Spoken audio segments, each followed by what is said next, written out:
ஒவ்வொரு செயலும் நாம் தேவ சமூகத்தில் கொண்டு போகிற பொழுது ஆண்டவர் ஏதோ ஒரு விதத்தில் பேசிக் கொண்டிருக்கிறார். அருமையாக நடத்துவார். நீங்கள் போகிற இடம் ஆசீர்வதிக்கப்படும். தேவையில்லாத இடங்களுக்கு உங்கள் கால்கள் செல்லாது. அதுதான் தேவனுடைய வழியை, தேவனை சார்ந்து நடக்கிற ஒரு அருமையான ஒரு அனுபவம். இது கிறிஸ்தவ வாழ்வில வேண்டும்.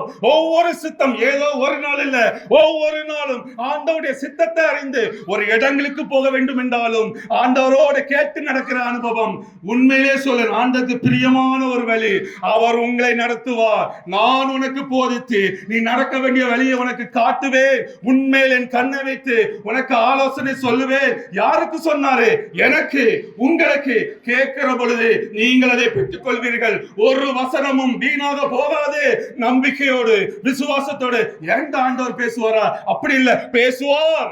எந்த ஆண்டவர் பேசுவார் என்ற நம்பிக்கையோடு ஒரு காரியத்தை கேட்கும் பொழுது ஏதோ ஒரு விதத்தில் ஆண்டவர் நிச்சயமாக இயேசுவின் நாமத்தை கொண்டு சொல்லுகிறேன், என்னோடு பேசுகிற ஆண்டவர் உங்களோடும் பேசுவார்.